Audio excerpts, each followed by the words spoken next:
সুপ্রিয় দর্শক আসসালামু আলাইকুম। আশা করি আপনারা সকলেই ভালো আছেন। যে যেখান থেকে আমার ভিডিওটি দেখছেন সবাইকে স্বাগতম। আজ আমি তৈরি করেছি খুবই মজাদার একটি স্ন্যাক্স রেসিপি। দেখে কিন্তু বুঝতেই পারছেন এটা যে কতটা লোভনীয় হয়েছে এবং খেতেও কিন্তু অসম্ভব রকমের মজা। ভিতরের পুরটা থাকে নরম এবং উপরে ক্রিস্পি। খেতে কিন্তু ভীষণই মজাদার। তো এত মজাদার রেসিপিটি আমি কিভাবে তৈরি করেছি চলুন তাহলে আপনাদের সাথে শেয়ার করি। প্রথমে আমি 2 কাপ ময়দা নিয়ে নিচ্ছি। এখন এর মধ্যে দিয়ে দেব 1 চিমটি পরিমাণ জিরে। এখানে আমি আস্ত জিরাটা ব্যবহার করেছি। দিয়ে দিচ্ছি পরিমাণ মতো লবণ অথবা হাফ টেবিল চামচ লবণ। দিয়ে শুকনো উপকরণগুলো খুব ভালো করে মিক্স করে নিচ্ছি। এখন এর মধ্যে দিয়ে দিচ্ছি 2 টেবিল চামচের মতো রান্নার রেগুলার তেল। তেলের পরিবর্তে আপনারা চাইলে এখানে বাটারও দিয়ে দিতে পারেন। তো সমস্ত উপকরণগুলো একসাথে খুব ভালো করে মিশিয়ে নিচ্ছি। তেলটাকে আমি ময়দার সাথে দেখতে পাচ্ছেন। যখন ময়দাটাকে এভাবে মুঠ করে ধরলে দলা পেকে যাবে তখন বুঝতে হবে যে তেলটা ময়দার সাথে খুব ভালো করে মিশে গিয়েছে। এখন অল্প অল্প পানি দিয়ে একটি সফট ডো তৈরি করে নেব।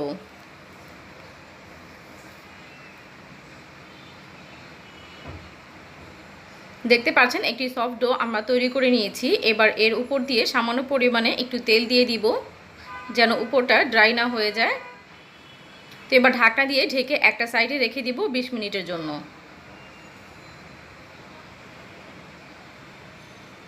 অন্যদিকে আমি ভিতরের পুরটা তৈরি করে নিয়েছি। তার জন্য আমি এখানে আলু নিয়েছি। আমি আলুটাকে আগে সিদ্ধ করে তারপর ম্যাশ করে নিয়েছি। এখন এর মধ্যে আমি দিয়ে দিচ্ছি আধা কাপ পরিমাণ পেঁয়াজ কুচি।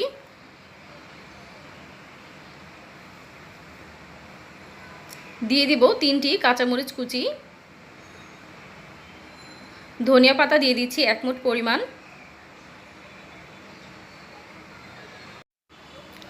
গরম মশলার গুঁড়ি দিয়ে দিচ্ছি হাফ চা চামচ।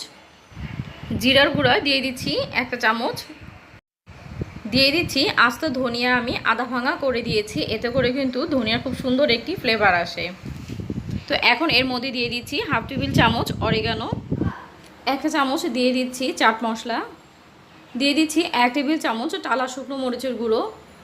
দিয়ে দিচ্ছি লবণ 1 চা চামচ অথবা পরিমাণ মতো। হলুদ দিয়ে দিচ্ছি খুবই সামান্য পরিমাণে।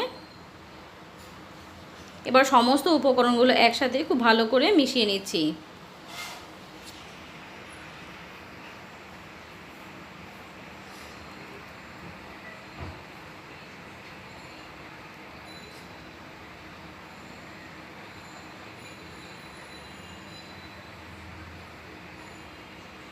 খুব ভালো করে একসাথে মেশানো হয়ে গেলে কিন্তু আমাদের ভিতরে পুরটা তৈরি হয়ে গিয়েছে। তো এবার একটা সাইডে রেখে দিচ্ছি। অন্যদিকে আমি ডোটা দেখতে এসেছি 20 মিনিট পর। তো দেখতে পাচ্ছেন ডোটা কিন্তু আরও বেশি সফট হয়ে গিয়েছে। তো আমি 2-3 মিনিটের জন্য আবারও ডোটাকে খুব ভালো করে ময়ান করে নিব।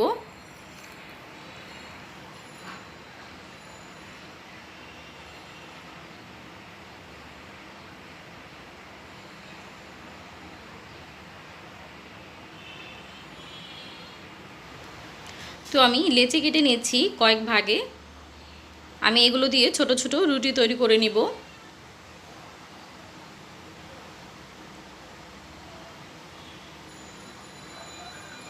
তো এবার আমি এটাকে পাতলা একটি রুটি তৈরি করে নিব। রুটিটা কিন্তু খুব বেশি বড় করা যাবে না। দেখতে পাচ্ছেন আমি কিন্তু এইভাবে রুটি তৈরি করে নিয়েছি। আমি 5টি রুটি তৈরি করেছি। তো এবার আমরা একটা রুটির উপর একটা রুটি বিছিয়ে দেব। তো কিভাবে করে নিচ্ছি দেখে নিন। আমি অফ ক্যামেরায় বাটার এবং কর্নফ্লাওয়ার গুলিয়ে নিয়েছি দেখতে পাচ্ছেন এখানে। এবার আমি কর্নফ্লাওয়ার আর এই বাটারের মিশ্রণটি আমরা রুটির উপরে দিয়ে দিব এবং চামিচ দিয়ে ঘুরিয়ে ঘুরিয়ে চারিদিকটা সমানভাবে ছড়িয়ে দিচ্ছি। আপনারা চাইলে এই কাজটি হাত দিয়েও করতে পারেন। এবার এর উপর দিয়ে সামান্য পরিমাণে ময়দা ছিটিয়ে দিব এবং এর উপর দিয়ে আমি আরও একটি রুটি দিয়ে দিব। এর উপর দিয়ে আবারও কর্নফ্লাওয়ার আর বাটারের মিশ্রণটি দিয়ে দিচ্ছি।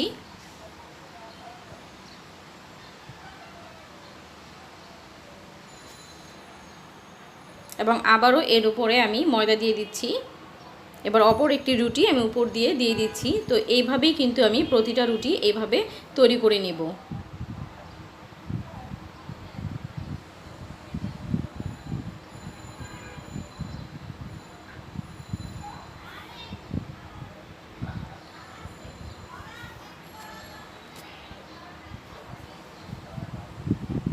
আমি বাকি রুটিগুলো কিন্তু এইভাবেই দিয়ে দিচ্ছি। এবার হাত দিয়ে এইভাবে একটু চেপে চেপে নিচ্ছি, দেখতে পাচ্ছেন। এবং আলতো হাতে রুটিটাকে আমরা বেলে নেব। বেশ বড় একটি রুটি তৈরি করে নেব, দেখতে পাচ্ছেন আমি কিন্তু অনেক বড় একটি রুটি তৈরি করে নিয়েছি। এবার যে বাটার আর কর্নফ্লাওয়ার মিশ্রণটা আছে সেটা এর মধ্যে দিয়ে দিব এবং আগের মতো করেই খুব ভালো করে চারপাশটা ছড়িয়ে দিব বাটারটাকে। তো চারপাশে খুব ভালো করে ছড়িয়ে দিয়েছি। এবার এর উপর দিয়ে আমি দিয়ে দিচ্ছি ময়দা।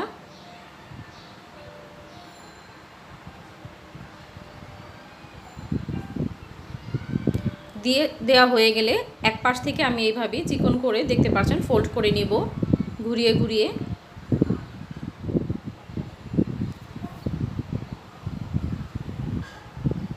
পুরোটা ফোল্ড করা হয়ে গেলে আমরা একটা চাকুর সাহায্যে এইভাবে ছোট ছোট লেচি কেটে নিব।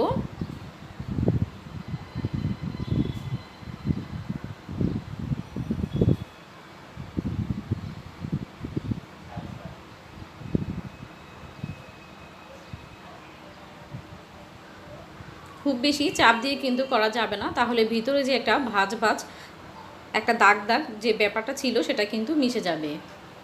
খুবই আলতো হাতে খুব ধারালো একটি চাকু দিয়ে কিন্তু কেটে নিতে হবে। তো দেখতে পাচ্ছেন এর ভিতরে কিন্তু যে গোল একটা ডিজাইন হয়েছে। তো আমি হাত দিয়ে চেপে চেপে রুটিটাকে একটু বড় করে নিব। এটা কিন্তু খুবই নরম থাকে, সফট থাকে। এইভাবে হাত দিয়ে চেপে দিয়ে করলেই কিন্তু রুটিটা বড় হয়ে যাবে। দেখতে পাচ্ছেন আপনারা আমি কিভাবে করে নিচ্ছি। তো এইভাবে ঘুরিয়ে ঘুরিয়ে কিন্তু রুটিটাকে তৈরি করে নিতে হবে। দেখতে পাচ্ছেন রুটিটা কিন্তু তৈরি হয়ে গিয়েছে। তো আমি এভাবে দুটি রুটি তৈরি করে নিয়েছি। এখন এর মধ্যে আমরা আলুর পুরটা দিয়ে দিব। এখানে আলুর পরিমাণটা আপনাদের ইচ্ছে মতো দিয়ে দিতে পারেন, তবে বেশি করে দিলেই কিন্তু খেতে বেশি মজা লাগে। এবার অপর একটি রুটি আমি এর উপরে দিয়ে চারপাশটা, দেখতে পাচ্ছেন, হাতের আঙুল দিয়ে কিন্তু এইভাবে চেপে চেপে সেট করে দিচ্ছি এবং একটা পাশ থেকে এইভাবে ফোল্ড করে, দেখতে পাচ্ছেন, একটি সুন্দর একটি ডিজাইন করে নিতে পারছি, যেমনটা আমরা পুলি পিঠার মধ্যে করে থাকি।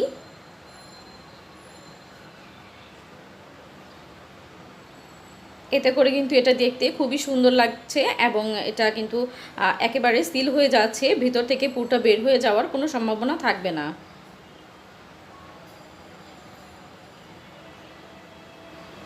তো এই তো দেখতে পাচ্ছেন খুবই সুন্দর একটি নাস্তা কিন্তু তৈরি হয়ে গিয়েছে।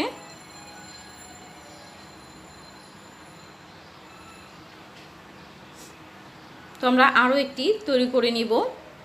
আপনাদের বোঝার সুবিধার্থে আরও একটি তৈরি করে দেখাচ্ছি। আপনাদের হাত দিয়ে করতে যদি এভাবে সমস্যা মনে হয়, তাহলে আপনারা একটি গোল বাটির সাহায্যে কিন্তু গোল করে নিতে পারেন। এই যে বাটির এরকম একটা পিছনের অংশ দিয়ে কিন্তু এভাবে চাপ দিলে কিন্তু জোরে এটা একটি সুন্দর রুটি তৈরি হয়ে যাবে।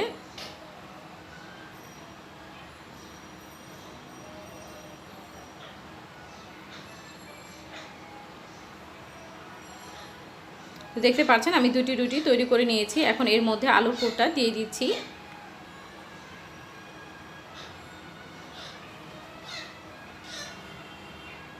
এবং চারপাশটা এইভাবে চাপ দিয়ে লাগিয়ে দিচ্ছি এবং পুলি পিঠার মতো একটি ডিজাইন করে দিচ্ছি।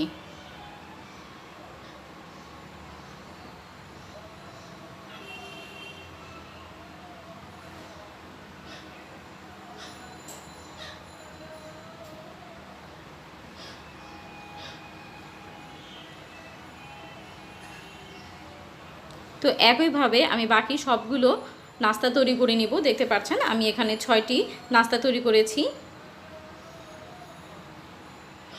এবার আমি ডুবো তেলে এগুলোকে ভেজে নিব। আমি কড়াইতে আগে থেকে তেল গরম করে রেখেছি। তেলটা যখন খুব ভালো করে গরম হয়ে আসবে তখন নাস্তাটা দিয়ে দিতে হবে।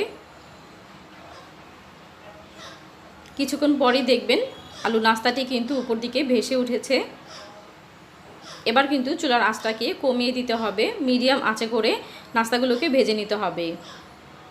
চুলার আঁচটা যদি বাড়ানো থাকে তাহলে কিন্তু খুব দ্রুত কালার চলে আসবে এবং উপরে কালার চলে আসবে এবং নামানোর কিছুক্ষণ পরে কিন্তু এটা নরম হয়ে যাবে। চুলার আঁচটা মাঝারি আঁচে রেখে যদি এরকম গোল্ডেন ব্রাউন করে ভেজে নেন তাহলে কিন্তু এটা অনেক সময় পর্যন্ত ক্রিস্পি থাকবে, এটা নরম হবে না এবং খেতেও কিন্তু অনেক বেশি মজা লাগবে।